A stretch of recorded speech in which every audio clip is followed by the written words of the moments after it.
ठुलो हुनका लागि, अरूभन्दा पृथक हुनका लागि राजनीतिक दल र नेतालाई गाली गर्नुपर्छ।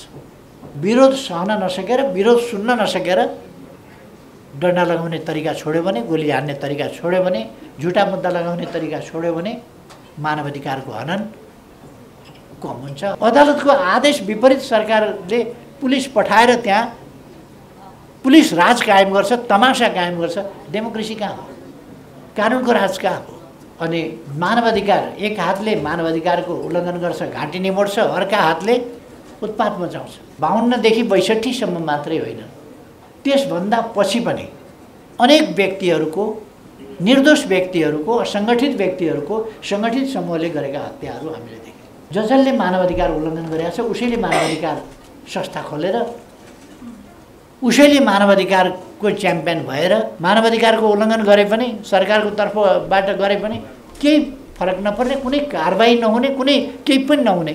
सम्भवतः उहाँलाई लाग्यो होला यो मानव अधिकारको कार्यक्रम होइन, यो राजनीतिक कार्यक्रम हो भन्ने लाग्यो होला। पवित्र सुनपानीले धोएको, दुबो पानी छर्किएको मानवाधिकारवादी कसैले ठानेर हामीलाई चाहिँ मानवाधिकारको उल्लङ्घनकर्ता ठान्ने भुल गर्छ भने त्यो भुल हो। मैले मानवाधिकारको उल्लङ्घन गरेको छैन र मानवाधिकारको उल्लङ्घन गर्दिनँ। पछाडि कोही पनि पर्न नदिने हो, पछाडिकोलाई पनि अगाडि ल्याउने हो र लाइनमा भन्दा अगाडि र पछाडि गरेर लाइनमा होइन, यसरी सबै बराबरको हैसियतमा अगाडि बढ्ने गरी लाइनमा ल्याउने हो अथवा उस्तै स्थितिमा ल्याउने हो। त्यसो भइसकेपछि हामीलाई अहिले हामीले प्रबन्ध गरेका कुराहरू विकसित भइसकेपछि, विकसित भनेको आर्थिक विकास मात्रै होइन, सामाजिक विकास, मानसिक विकास यी सबै हुनुपर्छ। मान्छेको मेन्टालिटीको विकास, अवधारणाको विकास, पर्सेप्सनको विकास, यी सबै चिजको विकास हुनु पर्यो, अनि मात्रै हामी ती चिजहरू गर्न सक्छौँ। त्यसो भएर परिवर्तन आएको छ, तर वाञ्छित परिवर्तन आएको छैन। उहाँले इन्डिकेट गर्न खोजेको कुरा पनि त्यो थियो कि वाञ्छित परिवर्तन आएको छैन जो ल्याउन जरुरी छ। आज लोकतान्त्रिक प्रणालीमा मानव अधिकार सम्बन्धी प्रश्न उठाएर बोल्नुपर्ने, त्यस विषयमा सङ्गठित भइरहनु पर्ने अवस्थै नहुनु पर्ने हो। डेमोक्रेसीलाई यदि हामीले वास्तविक अर्थमा कार्यान्वयन गर्ने हो भने त यी प्रश्न उठाइरहनु पर्ने अवस्थै नहुनु पर्ने।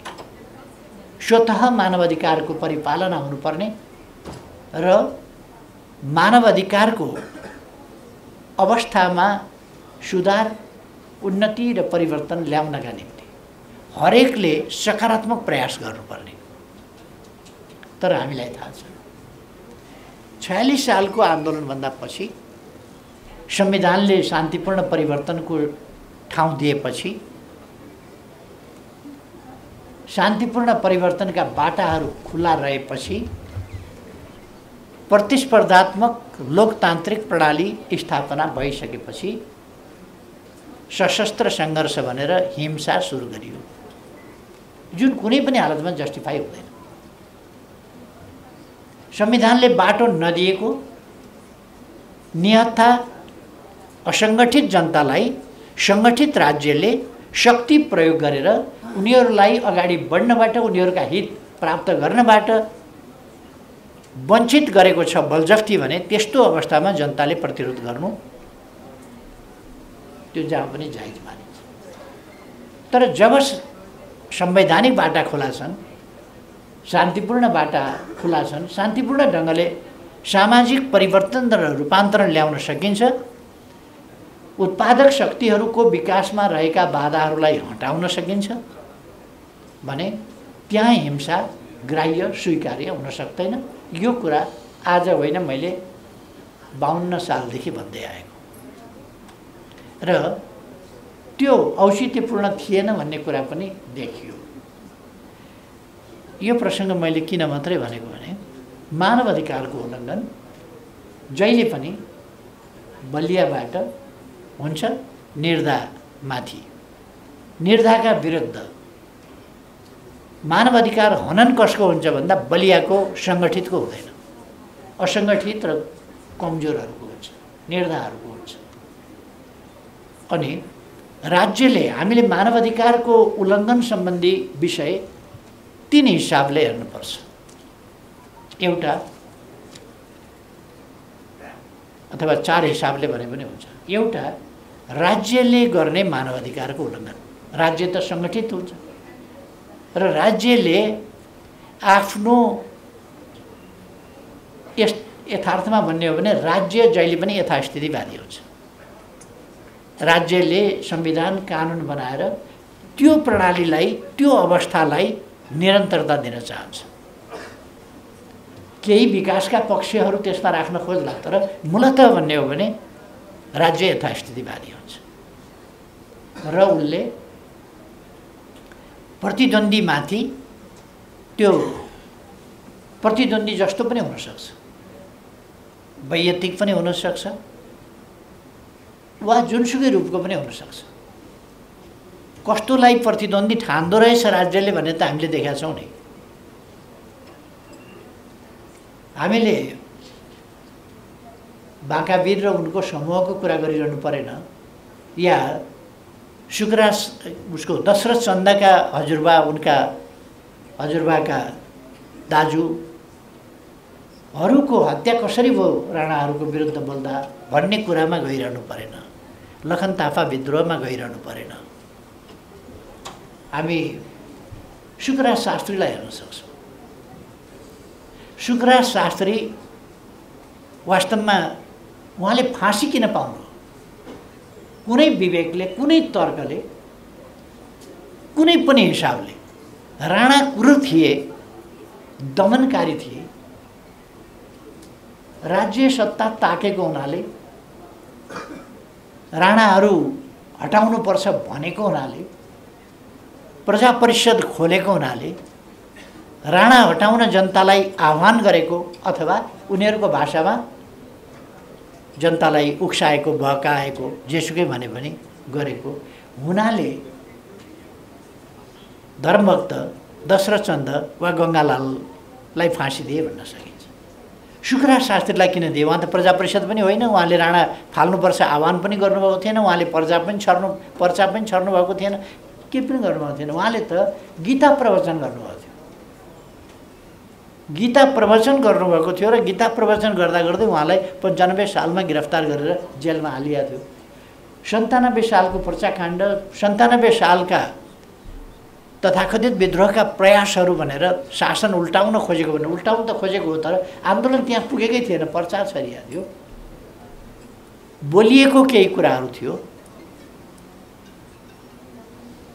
तर शुक्रराजलाई किन फाँसी दियो? त्यही लाइनमा उभ्याएर पहिलो सजाय सुनाउँदा शुक्रराजलाई मृत्युदण्डको सजाय, सर्वस्व सहित सर्वस्व हरण गर्ने र मृत्युदण्ड दिने भनेर। जबकि शुक्रराज शास्त्री आफै आज चाहिँ म छुट्छु होला यो फैसला गर्दाखेरि भन्ने ठानिरहनु भएको थियो, किनभने उहाँ छुट्ने बाहेक अर्को केही फैसला हुनु सम्भवै हुने कुरा थिएन। तर जब शासन अन्ध हुन्छ, जब शासनमा शक्तिको अहङ्कार पलाउँछ, तब उसले मानव अधिकारको कसरीसम्म उल्लङ्घन गर्दो रहेछ भन्ने कुरा 97 सालमा फाँसी दिनु, 97 सालमा आजन्म कैद गर्नु, 97 सालमा दण्डित गर्नु कुरा त एउटा थियो। तर त्योभन्दा बढी शुक्रराज शास्त्रीलाई पनि फाँसी दिनु र शुक्रराज शास्त्रीलाई पहिली फाँसी दिनु चाहिँ त मतलब एउटा सञ्च दिमाग भएको मान्छेले यस्तो फैसला त सुनाउन सक्छ भनेर कल्पना पनि गर्न सकिँदैन। शासन त्यस्तो हुँदो रहेछ र कुन शासन कस्तो हुन्छ कति बेर भन्न सकिन्न। शासनले समय समयमा लिक छोडेका, शासनको मर्म छोडेका, शासनको धर्म छोडेका उदाहरण हामी पाउँछौँ। त्यस्तो भयो भने शासन भनेको जहिले पनि सङ्गठित हुन्छ, हतियार बन्द हुन्छ।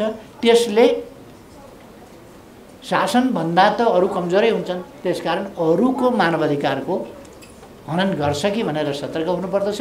गर्यो भने त्यसको विरोध गर्नुपर्दछ। आइन्दा त्यस्तो गर्न नपाओस् भनेर चेतावनी हुने गरी शासनलाई लिकमा ल्याउनु पर्दछ र शासनमा भए पनि मानव अधिकारको उल्लङ्घनकर्तालाई दण्डित हुने व्यवस्था गर्नुपर्छ। त्यसो भयो भने शासनले उल्लङ्घन गर्न सक्दैन। या त मानवाधिकारको उल्लङ्घन गरे पनि सरकारको तर्फबाट गरे पनि केही फरक नपर्ने, कुनै कारबाही नहुने, कुनै केही पनि नहुने सरकारले गरेपछि जस्ता कुराहरूले गर्दा मानवाधिकारको उल्लङ्घन शासन व्यवस्थामा पनि हुने गर्छ। हाम्रोमा त्यही भइरहेको छ अहिले पनि। यो भयो सरकारबाट हुने मानवाधिकारको उल्लङ्घनको कुरा। अर्को चाहिँ सङ्गठित समूहहरूले वा गिरोहहरूले असङ्गठित जनताको मानवाधिकारको, बाँच्ने अधिकारको, सम्पत्तिको हकको, सुरक्षाका हकको, निर्भय रहन पाउने हकको, अनेक चिजहरूको, मानव अधिकारका अनेक पक्षहरूको उल्लङ्घन गर्न सक्दछ।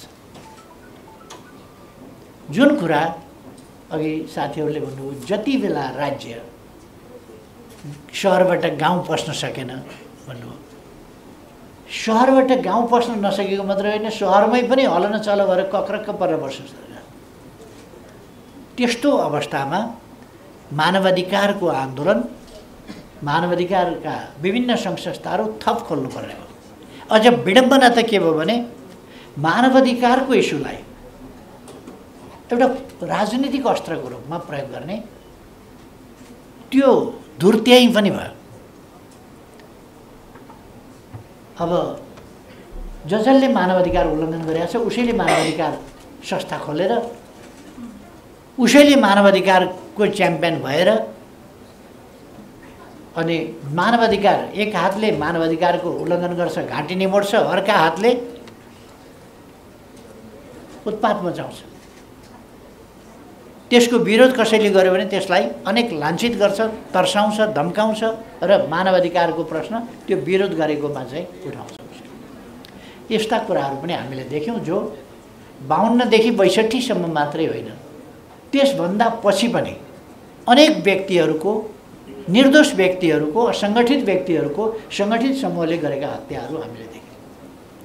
त्यसभित्र अनेक पर्छन् ओखलढुङ्गाका छवि कार्की लगायतका मान्छे। त्यो द्वन्द्वकालको कुरा होइन।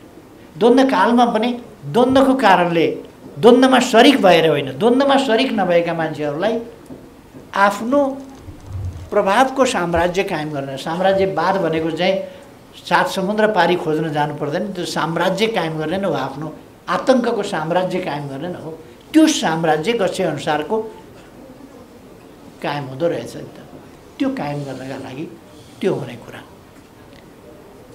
वैयक्तिक तवरमा हुने भनेका छिटपुट घटनाहरू, एउटा व्यक्तिले अर्को व्यक्तिको अधिकारको हनन गर्ने वा सुरक्षामा खतरा पुर्याउने जस्ता कुरा, यी चाहिँ धेरै ठुला खतरा होइनन् समाजका लागि। ती क्षणिक आवेशजन्य वा स्वार्थजन्य वा प्रतिशोधजन्य कुराहरूबाट वैयक्तिक तवरमा हुन्छ, जो धेरै यो लगातार घट्ने घटनाहरू जस्तो कुरा होइन। अब अर्को के भने सामाजिक मूल्य मान्यताका कारणले र त्यसमा सम्बोधन गर्ने पर्याप्त संविधान कानुनहरूको समुचित न्यायोचित संविधान र कानुनको निर्माणको अभाव, संविधान र कानुनले नै असमानताको व्यवस्था, अन्यायको व्यवस्था र मानवाधिकारको उल्लङ्घनको व्यवस्था संविधान र कानुनले नै गरेको परिस्थिति, जसबाट मानवाधिकारको उल्लङ्घन भइरहेको हुन्छ, त्यसका विरुद्ध हामीले लड्नुपर्ने कुरा अर्को कुरा हुन्छ।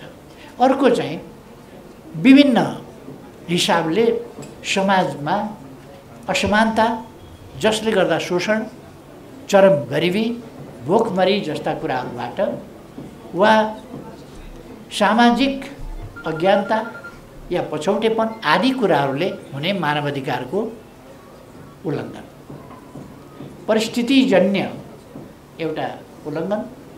अर्को चाहिँ चेतनाको न्यूनताले मानवाधिकारको कतिपय ठाउँमा महिला हिंसाका कुराहरू, बोक्सीका कुराहरू, यस्ता अनेक कुराहरू उठ्छन्। यी सामाजिक चेतनाका कमीले उठ्ने गर्दछन्।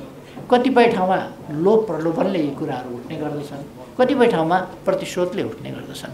यस्ता विभिन्न ढङ्गले मानवाधिकारको उल्लङ्घन हुने गरेको हुन्छ। त यी सबै कुराहरूप्रति हामी समग्रतामा मानवाधिकार उल्लङ्घनको अवस्था आउँदै नआओस् त्यस्तो समाज सिर्जना गर्न सकौँ जहाँ मानव अधिकारको उल्लङ्घनको, यो मानव अधिकारको उल्लङ्घन भनेको हामी अरू कुनै जीवबाट मानव अधिकारको उल्लङ्घन भइरहेको कुरा गरे होइनौँ, सर्पले टोकेको कुरा गरे होइन, गोरुले हानेको कुरा गरे होइन। यो मान्छेद्वारा मान्छेको अधिकारको हनन गरिएको विषयमा हामीले चिन्ता गरेका हौँ।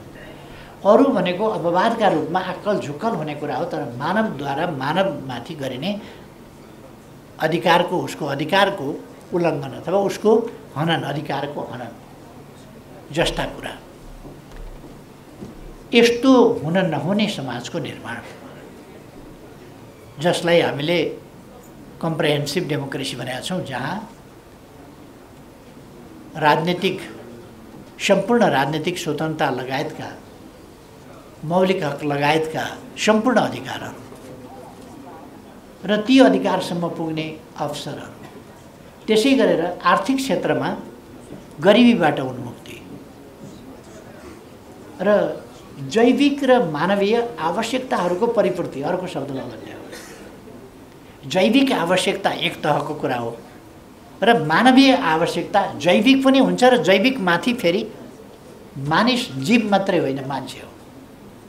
त्यसकारण मानव अधिकारको प्रश्न किन उठेको छ भने यो जीव मात्रै होइन, मान्छे हो। त्यसकारण मानव समाज हो, मानव समाजमा मान्छेका अधिकार, यी चाहिँ अलिक बेग्लै कुरा हुन् र स्तरीय कुरा हुन्। सामाजिक चेतना, सामाजिक उन्नति वा मानव समाज भनेर हामी जुन स्तरको कुरा गर्छौँ, विकासको स्तरको कुरा गर्छौँ, अरू जीवभन्दा मानव किन फरक छ भने अरू जीव सामाजिक छैनन्, मानिस सामाजिक छ। सामाजिक भएपछि उसले एक अर्काको कुनै पनि हिसाबले अधिकारको हनन गर्न हुँदैन, एक अर्काका अधिकारको सम्मान गर्नुपर्दछ भन्ने अवधारणा। त्यो स्थिति हामी बनाउन चाहन्छौँ। कहीँ कतै कसैले त्यो तोड्यो भने त्यसका निम्ति हामीले तोड्दा त्यसका निम्ति व्यवस्था गर्नुपर्छ। स्वतः तोडिएका छन्, भोकमरीले मान्छे मरिराखेका छ, त्यहाँ मानव अधिकारको रक्षा भएर बाँच्न पाउने अधिकारको रक्षा भएन, भोकबाट बस्ने अधिकारको रक्षा भएन। त्यसकारण यहाँ मानव अधिकार आयोगका माननीय सदस्यज्यूहरू यहाँ हुनुपर्थ्यो। सम्भवतः उहाँलाई लाग्यो होला यो मानव अधिकारको कार्यक्रम होइन, यो राजनीतिक कार्यक्रम हो भन्ने लाग्यो होला। मानव अधिकारको लडाईँ कहाँबाट कसरी लडिन्छ भन्ने कुरा म कति भन्छु भने म 57 वर्षदेखि राजनीति गरिरहेको छु। मैले गृह मन्त्रालय जस्तो, गृहमन्त्रीको हैसियतमा गृह मन्त्रालय जस्तो नियन्त्रण कायम गर्नुपर्ने मन्त्रालय पनि सम्हालेको छु र मैले परराष्ट्र त आफ्नो ठाउँमा छ, प्रधानमन्त्रीको हिसाबले पनि सम्हालेको छु, जसभित्र अरू मन्त्रालयहरू रक्षादेखि लिएर सबै मन्त्रालय पनि पर्छन्, गृह पनि पर्छ। र म दाबी साथ के भन्न सक्छु भने म यी 57 वर्षदेखिको मेरो लडाईँ मूलतः मानव अधिकारका लागि, मेरो लडाईँ भनेकै मानव अधिकारका लागि। र म अर्को के भन्छु भने मैले गृह मन्त्रालय समेत सम्हालेर, प्रधानमन्त्री समेत सम्हालेर आएको, चलाएर आएको किन भनेको भने त्यसो भएर पनि मैले मानव अधिकारको अहिलेसम्म उल्लङ्घन गरेको छैन। मैले मानव अधिकारको उल्लङ्घन गरेको छैन र मानव अधिकारको उल्लङ्घन गर्दिनँ जीवनमा। त्यसकारण आफूलाई पवित्र सुनपानीले धोएको, दुबो पानी छर्किएको मानव अधिकारवादी कसैले ठानेर हामीलाई चाहिँ मानव अधिकारको उल्लङ्घनकर्ता ठान्ने भुल गर्छ भने त्यो भुल हो। हामी मानव अधिकारका लागि, मैले मानव अधिकार दिवसको अवसरमा पनि बोल्दा भनेको थिएँ, मानव अधिकार मेरो जागिर होइन, मानव अधिकार मेरो एक कार्यकालको नियुक्ति होइन, मानव अधिकार मेरो आदर्श हो, मेरो निष्ठा हो, मेरो उद्देश्य हो, मेरो गन्तव्य हो, मेरो यात्रा हो र मेरो पुग्ने गन्तव्य डेस्टिनेसन। त्यसकारण मानव अधिकार आयोगका माननीय सदस्य सबै आउनु परेन, कोही त आउनु पर्थ्यो। मानव अधिकारका क्षेत्रमा यो एलायन्स क्रियाशील छ भने यसलाई उहाँहरूले आफूभन्दा पृथक होइन आफ्नो सहयोगी ठान्नु पर्थ्यो। अब उहाँहरू किन आउनु भएन, यसो मेरो अनुमान है, म यकिन पनि भन्न सक्दिनँ, तर उहाँहरूले यो चाहिँ मानव अधिकार विशुद्ध मानव अधिकार होइन कि भन्ने ठान्नुभयो कि विशुद्ध मानव अधिकार भनेको हुँदै हुँदैन। मानव अधिकार भनेको मानव अधिकार हो, त्यो अशुद्ध पनि हुँदै हुँदैन। त्यसकारण मानव अधिकारलाई विशुद्ध र अशुद्ध, आंशिक र पूर्ण ठान्ने धारणा भ्रान्ति हो, त्यो सही धारणा होइन। यदि उहाँहरूले त्यसो ठानेर नआउनु भएको भए त्यसो नठान्दा हुन्छ भन्ने ठान्छु मैले। मानव अधिकारको अवस्था पोलिटिकल सिस्टमसँग, यो राजनीतिक प्रणालीसँग जोडिएको छ, सामाजिक चेतनासँग जोडिएको छ। सामाजिक चेतना माथि छ, विकसित छ, वैज्ञानिक छ, अन्धविश्वासबाट मुक्त छ भने धेरै मानवाधिकारका कुराहरू उल्लङ्घन हुँदैनन्। त्यो मानवाधिकार उल्लङ्घनभन्दा माथि हुन्छ। तर समाज सचेत छैन भने बोक्सीका आरोप लगाएर महिलामाथि दुर्व्यवहार गर्ने कुरा भइदिन्छ। त्यो सामाजिक अवचेतना हो, अन्धविश्वास हो, चेतनाको कमी हो र त्यसको समाधान फेरि पनि हामी सामाजिक जागरण, चेतना र अन्धविश्वासबाट मुक्त विश्वासमा परिणत, अन्धविश्वास होइन विश्वासबाट चल्नु पर्यो, यथार्थबाट चल्नु पर्यो, यथार्थ परीक्षित यथार्थबाट चल्नु पर्यो। यो एउटा सामाजिक चेतनाको विकासको कुरो, सामाजिक जागरणको। हामी अभियन्ता भएको एउटा त मानव अधिकार अभियन्ताहरूको कार्यक्षेत्र के हो त भन्दा एउटा सामाजिक जागरण हो। हरेक व्यक्तिलाई मानव अधिकारप्रति सचेत गराउने। जब हरेक व्यक्ति सचेत हुन्छ भनेदेखि त मानव अधिकार उल्लङ्घनको प्रश्नै हुँदैन। त्यसो भइसकेपछि हरेक व्यक्तिभन्दा त्यो राज्यमा हुने, सङ्गठनमा हुने, समूहमा हुने र अर्को आइएको छ। अहिले सबभन्दा जान्ने हुनका लागि, निष्पक्ष हुनका लागि, ठुलो हुनका लागि, अरूभन्दा पृथक हुनका लागि राजनीतिक दल र नेतालाई गाली गर्नुपर्छ। अनि त्यो व्यक्ति चाहिँ अलिकति निष्पक्ष, तटस्थ भन्ने ठानिने खालको स्थितिको एउटा यस्तो पर्सेप्सन, यस्तो इम्प्रेसन दिन खोजिएको छ। त्यो कुरा साँचो होइन, त्यो सही होइन। राजनीतिक दलहरूको भूमिका हिजो पनि थियो, आज पनि छ र भोलि पनि रहन्छ। अहिले पनि हामी जति बेला मानवाधिकारको कुरा गर्दैछौँ, मूल रूपमा राजनीतिक दलहरूसँग सम्बन्धित छ मानवाधिकारको प्रश्न। उल्लङ्घनकर्ता को हो त भन्दा सबभन्दा बढी राज्य शक्ति, राजनीतिक शक्ति, राजनीतिक दल, त्योसँग सम्बद्ध अन्य पक्षहरू, यिनै कुरा हुन्। राजनीतिक दलले राज्य सञ्चालन गर्छ अबको समयमा, अथवा राजनीतिक शक्तिले दलको रूपमा नभए पनि एउटा सङ्गठित शक्ति हुन्छ। त्यो दलको रूपमा भन्दैन, कहिले कहिले राज्यले कहीँ चलाखी गर्छ र दलको रूपमा आफूलाई प्रस्तुत गर्दैन, तर सङ्गठित शक्ति हो नि राज्य भनेको त। यसै पनि त्यस्तोमा राजनीतिक, अहिले त राजनीतिक दलीय प्रणाली छ। दलहरू यति सचेत हुने हो भने नेकपा एमाले सरकारमा पुग्दा एमाले मानवाधिकारको उल्लङ्घन सरकारबाट गर्न दिन्न र सरकार मानवाधिकारको रक्षाको पक्षमा उभिन्छ भन्ने अठोट गर्छ भने मानवाधिकारको धेरै मात्रामा रक्षा हुन सक्छ। सम्पूर्ण मात्रामा त भनि नहालौँ, त्यसका विविध पक्षहरू छन्, तर ठुलो मात्रामा मुख्य पक्षमा चाहिँ रक्षा हुन सक्छ। त्यसै गरेर कांग्रेस सरकारमा पुग्दा कांग्रेसले त्यो प्रतिबद्धता गर्ने हो भने रक्षा हुन सक्छ। अर्को सरकारमा पुग्दा पनि त्यो गर्यो भने रक्षा हुन सक्छ। अथवा सत्ता प्राप्तिका लागि, स्वार्थ प्राप्तिका लागि, सत्ता रक्षाका लागि कुनै हिसाबले विरोध सहन नसकेर, विरोध सुन्न नसकेर डन्डा लगाउने तरिका छोड्यो भने, गोली हान्ने तरिका छोड्यो भने, झुटा मुद्दा लगाउने तरिका छोड्यो भने मानवाधिकारको हनन कम हुन्छ अथवा मुख्य पक्ष चाहिँ मानवाधिकार हननको रोकिन्छ। त्यसकारण एउटा न्यायोचित समाज, लोकतान्त्रिक समाज हुनु थियो। मानवाधिकारको हनन भयो भने त्यो समाज त्यति मात्रामा चाहिँ लोकतान्त्रिक छैन। प्रणाली लोकतान्त्रिक भनेर के गर्नुहुन्छ, व्यवहार लोकतान्त्रिक छैन भन्ने बुझ्नुपर्छ। मानवाधिकारको हनन, मानवाधिकारको हनन भनेको चिन्तनमा सभ्यताको स्तर विकास भइसकेको छैन भन्ने कुरा देखिन्छ। चिन्तनमा सभ्यताको विकास भइसकेपछि मानवाधिकारको हनन हुँदैन।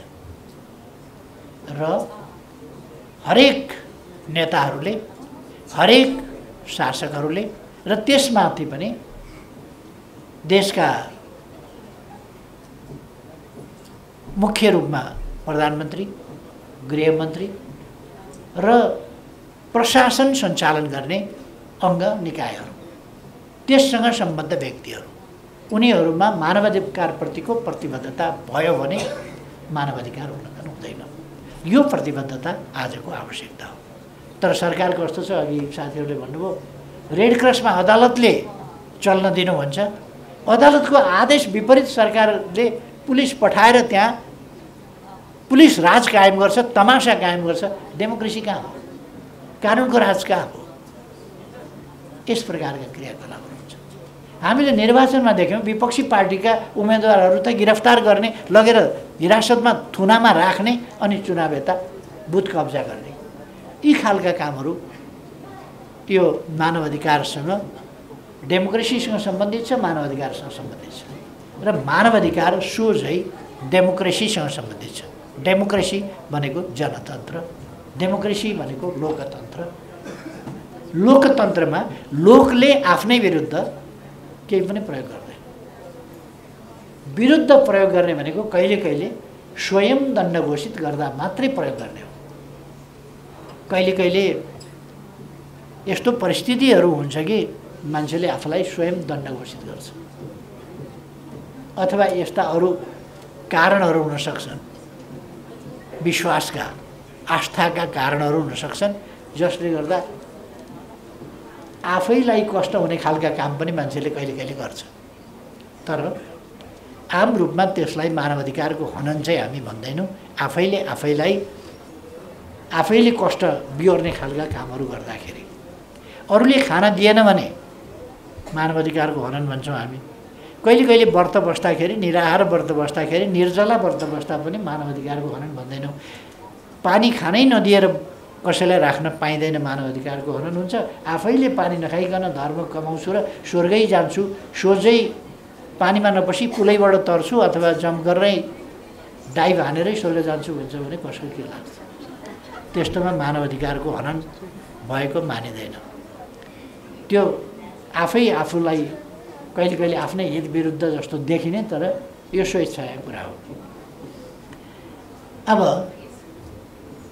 मानवाधिकार सम्बन्धी राजनीतिक प्रणाली र मानवाधिकारको सन्दर्भमा र मैले एउटा कुरा भनेको थिएँ, त्यो महत्त्वपूर्ण किन छ भने अस्ति मैले यो 5औं अधिवेशनमा भनेको कुरामा एउटा भनेको थिएँ, स्पार्टकस विद्रोह अहिलेभन्दा 2092 वर्ष अगाडि भयो, अथवा यीशु ख्रिस्टभन्दा 70 वर्ष अगाडि स्पार्टकस विद्रोहको अन्त्य भएको थियो। र त्यो चाहिँ इतिहासमा नोटेड विद्रोह हो र सबभन्दा ठुलो सशक्त विद्रोह हो, दास विद्रोह, जो कुलीन तन्त्रका विरुद्ध भएको थियो। यो पहिलो विद्रोह ईसाभन्दा 70 वर्ष अगाडि टुङ्गिएको विद्रोह, दासको नेतृत्वमा दासहरूले गरेको विद्रोह। तर पछि म्याग्ना कार्टा 1215 मा म्याग्ना कार्टा तयार भयो, विद्वानहरूबाट तयार भयो म्याग्ना कार्टा त। तर मैले त्यहाँनेरि भनेको के थिएँ भने म्याग्ना कार्टाले स्पार्टाकस विद्रोहको स्पिरिटलाई मानव अधिकारको सन्दर्भमा चाहिँ स्पार्टाकस विद्रोहले जुन चेतना बोलेको थियो, जुन झन्डा उठाएको थियो, जुन माग गरेको थियो, त्यो मागमा म्याग्ना कार्टा जान सकेन। 1215 अथवा यो धेरै वर्ष पछाडि भयो नि, 1215 र 70 गर्दा 1285 वर्ष। 1285 वर्ष स्पार्टाकस विद्रोहभन्दा 1285 वर्षपछि पार्लियामेन्टले विद्वत वर्गले एकदम चुनिएका विद्वानहरूले म्याग्ना कार्टा तयार गर्दा त्यो उचाइमा पुर्याउन सकेनन्, किनभने त्यो म्याग्ना कार्टा पनि कम बेस कुलीन तन्त्रवालाहरूले नै बनाएका थिए। त्यो एउटा ऐतिहासिक दस्तावेज मानिन्छ मानव चेतनामा, मानव समाजलाई परिवर्तन गर्ने कुरामा, समाजलाई एउटा विधि विधान अन्तर्गत बाँध्ने प्रश्नमा, संविधान निर्माणको प्रश्नमा, संविधान अन्तर्गत चल्ने र मानवलाई अधिकार दिने प्रश्नमा।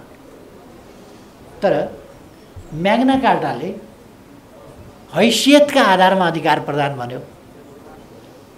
उसको मूल थेम भनेको हैसियतका आधारमा अधिकार। म्याग्ना कार्टाको, स्पार्टाकसको मानव भएको हुनाले सबैलाई अधिकार, बराबर अधिकार, अथवा कुलीनहरूलाई बेग्लै अधिकार, बेग्लै हैसियत। म्याग्ना कार्टा लेख्नेका सन्तानहरू हिजो अस्तिसम्म पनि रङ्गभेद मानिरहेका थिए। तिनका सन्तानहरू हिजो अस्तिसम्म अफ्रिका र दक्षिण अफ्रिका र अरू विभिन्न देशहरूमा गएर रङ्गभेद मचाइरहेका थिए। म्याग्ना कार्टा लेख्नेहरू अस्तिसम्म पनि अफ्रिकाबाट मान्छे गिरफ्तार गरेर पक्रिएर लगेर दास बनाइरहेका थिए, युरोपमा लगेर अथवा अमेरिकामा लगेर। तर यो स्पार्टाकस विद्रोहभन्दा धेरै पछि थियो। यसकारण हामीले के बुझ्नुपर्छ भने कुलीनहरूको एडभान्समेन्ट मूलतः विद्रोह रोक्नका लागि र आफ्नो कुलीनहरूको अधिकार सुरक्षाका लागि हुन्छ। त्यहाँ कुलीनहरूको बारेमा म्याग्ना कार्टाले के गर्छ भने बढी कुलीनहरूका अधिकारलाई सुरक्षित गर्छ, आम जनताका गरिबका अधिकारलाई, मानव अधिकारलाई होइन, कुलीन अधिकारलाई बढी सुरक्षित गर्छ। यद्यपि म म्याग्ना कार्टाको ऐतिहासिक महत्त्वलाई कुनै अवमूल्यन गर्न, त्यसलाई कम बुझ्न चाहन्न, कम आँक्न चाहन्न। त्यसको योगदान असाधारण महत्त्वको छ। त्यसले एउटा नयाँ युगको निम्ति बिगुल फुक्यो, संवैधानिक प्रश्नमा, सामाजिक स्थितिको प्रश्नमा। तर किन स्पार्टाकस विद्रोहको उचाइमा मानव बराबर हुनुपर्छ भन्ने उचाइमा 1285 वर्षपछि पनि किन पुग्न सकेन? 1285 वर्षपछि पनि त्यो स्पार्टाकस विद्रोहको आवाजभन्दा धेरै अन्यायपूर्ण, अथवा त्यो आवाजले जुन न्यायको उचाइ समातेको थियो त्यो उचाइ समात्न सकेन। मैले म्याग्ना कार्टाभन्दा पछिका पनि मानव अधिकार आन्दोलनका सम्बन्धमा अलिकति बोलेको थिएँ कि विभिन्न चरणमा त्यसलाई कसरी बाँड्न पर्ला भन्ने कुरा एउटा त्यो पुरै त्यो कुनै फैसला होइन, तर एउटा आइडिया हो, एउटा फ्लोर गरेको मैले त्यो विचारको सन्दर्भमा। अहिले पनि म के भन्छु भने मानवाधिकार सम्बन्धी प्रश्नमा आज हाम्रो मुख्य मापदण्ड मानवाधिकारको यार्डस्टिक के हो त? आजको मुख्य मापदण्ड के हो भन्दा संयुक्त राष्ट्र सङ्घको मानवाधिकार सम्बन्धी 1848 डिसेम्बर 10 को घोषणा, मानवाधिकार घोषणा 1948 कति भने मैले 1800 भने त्यो टङ स्लिप भयो, त्यो टङ स्लिप हो। 1948 डिसेम्बर 10 मा जुन मानवाधिकार घोषणापत्र जारी भयो त्यो हामीले थाहा पाएको स्पार्टकस विद्रोहदेखि यता आएर स्पार्टकसले जे भनेका थिए त्यो डिसेम्बर 10, 1948 मानवाधिकार घोषणापत्रले बल्ल समात्यो। अथवा आज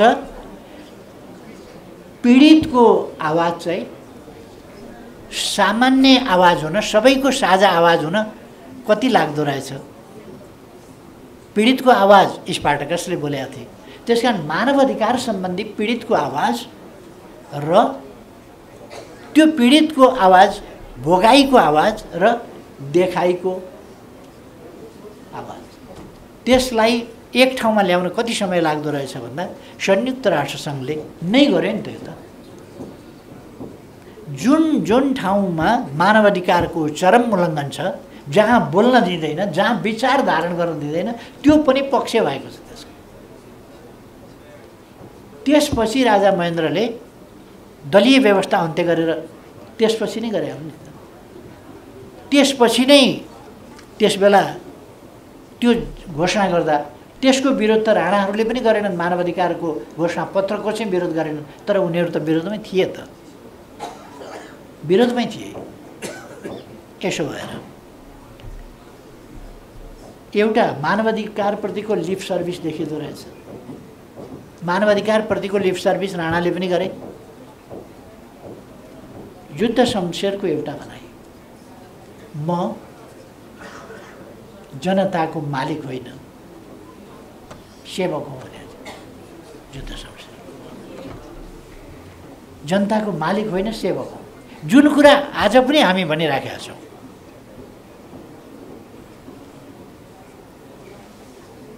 त्यस्तै गरेर आफ्नो उद्देश्यमा नेपाली जनतालाई धनी बनाउने र नेपाली जनताका दुःख हरण गरेर सुखी बनाउने भन्ने कुरा युद्ध शमशेरले पनि बोलेका थियो। आज हामी पनि भनिराखेका छौँ समृद्ध नेपाल, सुखी नेपाली। उनले त्यति मात्रै एब्स्ट्र्याक्ट ढङ्गले, जनता अल्मल्याउने ढङ्गले, भुल्याउने ढङ्गले गरेका थिए। आज हामी ती कुराहरूलाई यथार्थमा परिणत गर्ने कुराका लागि गरिराखेका छौँ। त्यो भिन्नता छ। अब गौरीजीले विस्तृत राख्नुभयो। म त्यति सेन्सिटाइज पनि हुन्न, त्यति प्रोभोक पनि हुन्न, किनभने म उहिले एकपल्ट असाध्यै सेन्सिटाइज भएँ, प्रोभोक भएँ क्या। मान्छेले सेन्सिटाइज गरिदिए मलाई, साथीहरूले प्रोभोक गरिदिए, म बेला न कुबेला होल टाइमर भएर कुदेँ। पछि मैले थाहा पाउँदाखेरि त म जे गर्छु भनेर कुदेको त्यसको त्यति बेला सम्भावनै रहन्छ। जे गर्छु, जहाँबाट गर्छु भनेको, म त एउटा सानो चक्कु लिएर विशाल सालघारी फाँड्छु भनेर हिँडेर रहेछु। र यो फाँड्ने काममा सबभन्दा बहादुर यही छ, यसले पार लाउँछ, यो होल टाइमर हुनुपर्छ भनेर मलाई चाहिँ सेन्सिटाइज गरेर, प्रोभोक गरेर साथीहरूले लगाइदिएर रहेछन्। पछि थाहा पाएपछि मैले विचार गरेँ, अब उपरान्त म सेन्सिटाइज पनि हुन्न, प्रोभोक पनि हुन्न। यो बडा खतरनाक कुरा रहेछ। अब तर गौरीजी असफल हुनुभयो भने होइन, उहाँ पूर्ण सफल हुनुहुन्छ। उहाँ पूर्ण सफल हुनुहुन्छ। उहाँले जुन विचारहरू राख्नुभयो, ती विचारहरू उहाँले देशको प्रमुख पार्टीको हैसियतले पनि मलाई सुनाउन खोज्नुभयो। हामी सबैलाई पनि सुनाउन खोज्नुभयो, तर उहाँले देशको प्रमुख पार्टीको अध्यक्षको हिसाबले पनि मलाई सुनाउन खोज्नुभयो। र मैले त्यसलाई कार्यान्वयन गर्छु कि भन्ने आशाका साथ पनि त्यो कुराहरू गर्नुभयो। म उहाँलाई धन्यवाद भन्न चाहन्छु त्यो विश्वासका लागि। यसै त मैले केही ठाउँमा कसैले नसुन्ने गरी केही कुराहरू गर्ने गरेको छु। त्यो के भने, जस्तो हाम्रो सस्टेनेबल डेभलपमेन्ट गोल छ नि, त्यसको 5वटा पिलर भन्छ। त्यो 5वटा पिलर चाहिँ यो कसैले नसुन्ने गरी भने है मैले म संयुक्त राष्ट्रसङ्घको कुनै कुरामा कुनै प्रकारको पनि टिप्पणी गर्न चाहन्न, तर समावेशिता स्तम्भ होइन, समावेशिता हाम्रो तरिका हो विकासको। समाजलाई अगाडि कसरी लाने भन्दाखेरि त्यो मेथडोलोजी हो, तरिका हो। इन्क्लुसिभ चाहिँ तरिका हो, स्तम्भ होइन। पिस हाम्रो चाहना हो, डिजायर हो, गन्तव्य हो, त्यो पिलर होइन जहाँबाट हामी प्रस्थान गरौँ। पिसबाट प्रस्थान भएर कहाँ पुग्छौँ त हामी? अहिलेको स्थितिबाट प्रस्थान गर्छौँ र हाम्रो डिजायर हो, त्यो चाहिँ हाम्रो आकाङ्क्षा हो, त्यो पिस भनेको त्यहाँ पुग्छौँ। समृद्धि हाम्रो आकाङ्क्षा हो, पिलर कसरी हुन्छ? त्यसकारण अलिकति एनजिओ प्रभावित शब्दहरू त्यहाँ परेका होलान् कि विथ ड्यू रेस्पेक्ट धरती र मानव जाति दुईटा पिलर, 5वटा मध्ये 2टा पिलर हो। धरती पिलर हो, मानव जाति पिलर हो, इन्क्लुसिभनेस हाम्रो तरिका हो विकास गर्ने, शान्ति हाम्रो गन्तव्य हो र समृद्धि हाम्रो आकाङ्क्षा जो हामीले प्राप्त गर्नुपर्छ।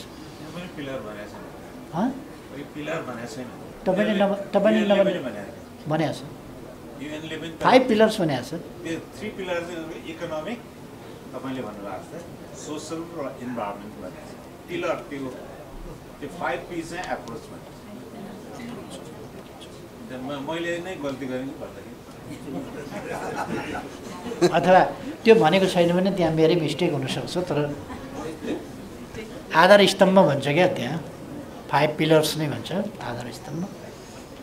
खैर हाम्रो आजको त्यसमा होइन, त्यो हामीले सच्याउन खोजिया पनि होइन, त्यो गोल पुरा गरे भइगयो नि।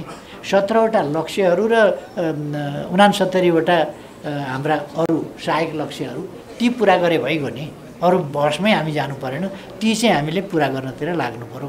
त्यसका प्यारामिटरहरू, main parameters 17 main topics, main parameters र 69 सब प्यारामिटर्स, त्यो पुरा गरे त भइगयो नि हामीले। त्यसकारण त्यो पुरा गर्नतिर हामी लागौँ, जसभित्र ह्युमन राइटका बेसिक कुराहरू अथवा झन्डै धेरै कुराहरू चाहिँ पर्छन् यो सस्टेनेबल डेभलपमेन्ट गोलभित्र।